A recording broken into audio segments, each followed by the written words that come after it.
नमस्कार, झारखंड समाचार में आप सबों का स्वागत है। आइए जानते हैं आज की ताजा मुख्य खबरों को।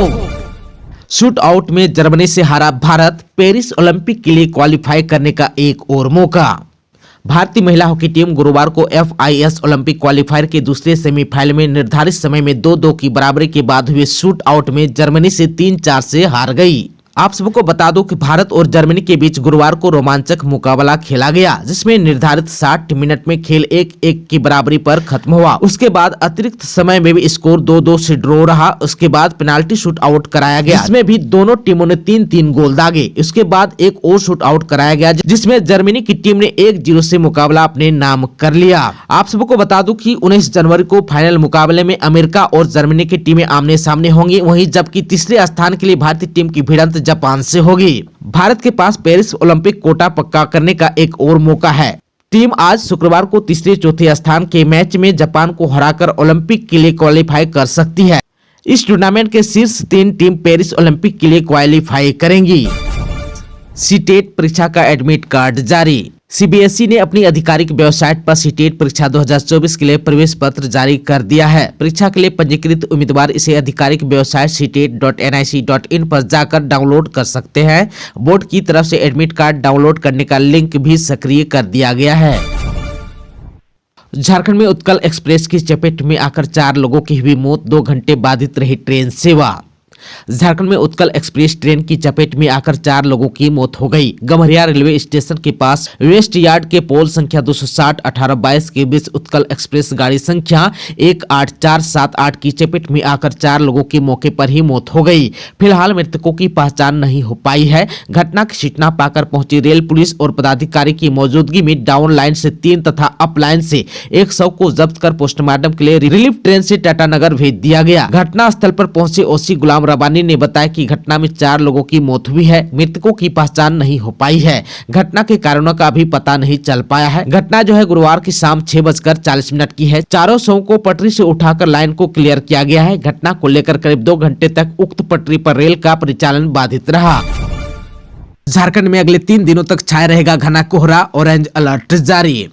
झारखंड के रांची सहित कई जिलों में कोहरा और बादल छाए हुए हैं। आप सबको बता दूं कि गुरुवार को कोहरे के कारण दिन भर लोगों को ठंड का एहसास हुआ। मौसम विभाग ने झारखंड में अगले 3 दिनों तक घना कोहरा छाए रहने की संभावना जताई है। घना कोहरे को लेकर ऑरेंज अलर्ट भी जारी किया गया है। आप सबको बता दें कि विजिबिलिटी कम रहने के कारण लोगों ने दिन में अपने वाहनों की लाइट जलाकर सफर किया। इधर पिछले 24 घंटों में राज्य में कई स्थानों पर हल्के से मध्यम दर्जे की वर्षा हुई। सबसे अधिक वर्षा 54.4 mm सिमडेगा में दर्ज की गई। कुछ जिलों में जो है मध्यम से बहुत घना कोहरा देखा भी गया। उच्चतम तापमान 23.8 डिग्री सेल्सियस चाईबासा में, जबकि न्यूनतम तापमान 10 डिग्री सेल्सियस पाकुड़ में दर्ज किया गया। मौसम विभाग के अनुसार राज्य में अगले 24 घंटे में न्यूनतम तापमान में किसी बड़े बदलाव की संभावना नहीं है। इसके बाद अगले 3 से 4 दिनों में धीरे धीरे 2 से 4 डिग्री सेल्सियस की गिरावट हो सकती है। मौसम विभाग के अनुसार राज्य में आज यानी कि 19 से 23 जनवरी तक सुबह में कोहरे के बाद आंशिक बादल छाए रहने की संभावना है। राज्य में अगले 2 से 3 दिनों में न्यूनतम तापमान में धीरे धीरे 2 से 3 डिग्री की बढ़ोतरी होगी।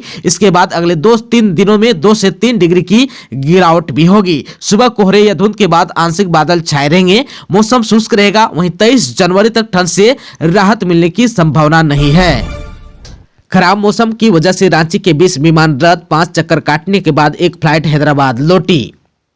झारखंड में खराब मौसम और घने कोहरे की वजह से देश के अलग अलग हिस्सों से आने और रांची से अन्य राज्यों को जाने वाले विमानों को रद्द कर दिया गया। कम से कम 20 विमान रद्द हो गए। इसमें 12 विमान रांची आने वाले थे, जबकि रांची से जाने वाले 8 फ्लाइट्स को रद्द करना पड़ा। बिरसा मुंडा एयरपोर्ट के सूत्रों ने गुरुवार को यानी कि 18 जनवरी को बताया कि विमान पतन पर विजिबिलिटी 500 मीटर से भी कम रह गई थी, इसलिए 20 विमानों को रद्द करना पड़ा। एक विमान 5 चक्कर लगाने के बाद हैदराबाद चला गया। हैदराबाद रांची इंडिगो की फ्लाइट 10:30 बजे रांची पहुंची, लेकिन विजिबिलिटी की कमी की वजह से इस विमान को लैंड नहीं कराया जा सका। इंडिगो की यह फ्लाइट काफी देर तक रांची के आसमान में उड़ान भरती रही। 5 चक्कर लगाने के बाद भी जब पायलट को लगा कि यहां लैंड कराना संभव नहीं है, तो फ्लाइट को वापस हैदराबाद लौटना पड़ा। ठंड को देखते हुए सभी सरकारी प्राइवेट स्कूलों में 25 जनवरी तक सुबह 10 से 2 बजे तक ही क्लास।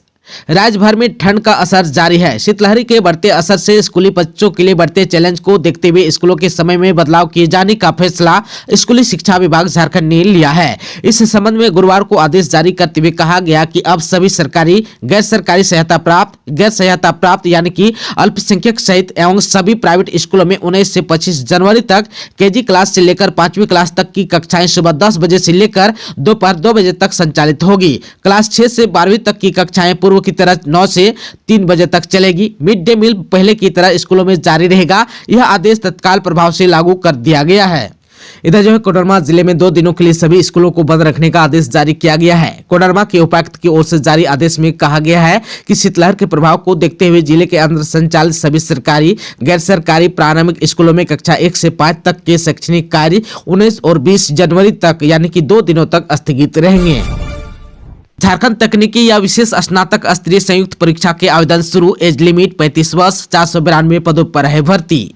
झारखंड कर्मचारी चयन आयोग यानी कि जेएसएससी ने झारखंड तकनीकी या विशेष स्नातक स्तरीय संयुक्त प्रतियोगिता परीक्षा 2023 के लिए आवेदन शुरू कर दिए हैं। उम्मीदवार जेएसएससी की वेबसाइट jssc.nic.in के जरिए अप्लाई कर सकते हैं। उम्मीदवारों की उम्र 21 से 35 वर्ष के बीच होनी चाहिए। ओबीसी वर्ग को 3 वर्ष और एससी और एसटी वर्ग को अधिकतम आयु सीमा में 5 वर्ष की छूट दी जाएगी। इस भर्ती के लिए फीस 100 रुपये तय की गई है। वहीं एससी और एसटी वर्ग के उम्मीदवारों के लिए 50 रुपये फीस का भुगतान करना होगा। उम्मीदवारों का सिलेक्शन प्रारंभिक परीक्षा और मुख्य परीक्षा के जरिए किया जाएगा। प्रारंभिक परीक्षा सीबीटी मोड में OMR सीट पर होगी। हर सही उत्तर के लिए 3 नंबर दिए जाएंगे और गलत उत्तर के लिए 1 अंक काट लिए जाएंगे। आप सबको बता दूं कि सैलरी 35,000 प्रति माह है। जारी होने वाला है झारखंड सीजीएल भर्ती परीक्षा के एडमिट कार्ड। जेएसएससी सीजीएल भर्ती परीक्षा के एडमिट कार्ड बहुत जल्द जारी होने वाला है। अभ्यर्थी झारखंड कर्मचारी चयन आयोग की आधिकारिक वेबसाइट jssc.nic.in पर जाकर सीजीएल परीक्षा के एडमिट कार्ड डाउनलोड कर सकेंगे। झारखंड कर्मचारी चयन आयोग यानी कि जेएसएससी की ओर से झारखंड सामान्य स्नातक योग्यताधारी संयुक्त प्रतियोगिता परीक्षा 2023 का आयोजन 28 जनवरी और 4 फरवरी को किया जाएगा। जेएसएससी ने कहा है कि परीक्षा प्रवेश पत्र डाउनलोड करने का लिंक आयोग की आधिकारिक वेबसाइट www.jssc.nic.in पर जल्द ही जारी होगा। इस भर्ती परीक्षा के जरिए कुल 2025 वैकेंसी भरी जाएंगी। प्रत्येक पेपर की अवधि 2 घंटे की होगी। OMR सीट पर मुख्य परीक्षा होगी। इनमें वस्तुनिष्ठ और बहुविकल्पी प्रश्न होंगे। हर प्रश्न के सही उत्तर पर 3 अंक मिलेंगे, जबकि गलत होने पर 1 अंक काटा जाएगा। 22 जनवरी को अयोध्या में राम मंदिर प्राण प्रतिष्ठा का ऐतिहासिक कार्यक्रम। झारखंड में सरकार घोषित करे राजकीय अवकाश, अमर बावरी ने कहा।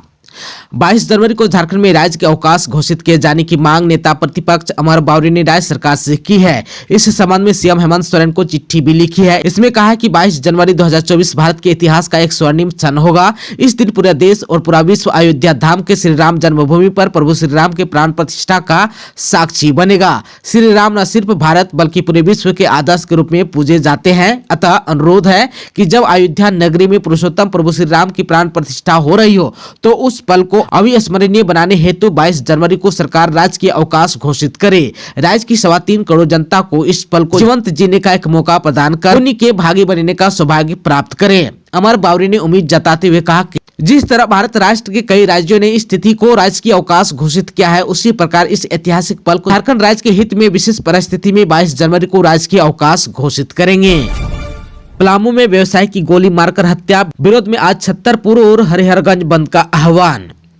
पलामू जिले के छतरपुर में अज्ञात अपराधियों ने एक व्यवसायी को गोली मार दी। घटना छतरपुर के जपला रोड में होंडा साइन शोरूम के सामने हुई। शोरूम के सामने खड़ी कार में बैठे हरिहरगंज के किराना व्यवसायी शंकर प्रसाद गुप्ता के 28 वर्षीय पुत्र शुभम कुमार को बाइक से आए 3 अज्ञात अपराधियों ने गोली मार दी। शुभम को गोली मारने के बाद अपराधी जपला की ओर भाग गए। शुभम के सीने और पेट में 5 गोलियां लगी। गंभीर रूप से घायल अवस्था में उसे स्थानीय लोगों ने अनुमंडलीय अस्पताल पहुंचाया, जहां उसका प्राथमिक उपचार किया गया। प्राथमिक उपचार के बाद गंभीर हालत को देखते हुए मेदिनीनगर रेफर कर दिया गया। पुलिस को घटनास्थल से 3 खोखे भी मिले हैं। पुलिस ने शुभम की कार को जब्त कर थाने ले गई है। छतरपुर थाना से महज 100 मीटर की दूरी पर घनी आबादी के बीच अपराधियों ने इस घटना को अंजाम दिया।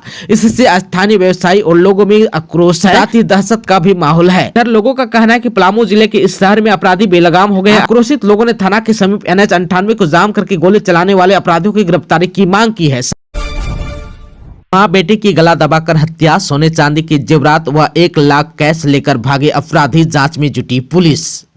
झारखंड के देवघर जिले के जसीडीह थाना क्षेत्र के घोरलास गोविंदपुर गांव निवासी भोलानाथ राय की पत्नी मीनी देवी, जिनका उम्र 32 वर्ष व उसके 10 वर्षीय पुत्र की अपराधियों ने गला दबाकर हत्या कर दी। दोनों का शव घर के कमरे में पड़ा हुआ मिला। मां बेटे की हत्या गला दबाकर की गई। दोनों के गले में दाग भी पाया गया। कमरे में रखे गोदरेज के अंदर से सोने चांदी के जेवरात सहित करीब 1 लाख रुपए भी गायब हैं।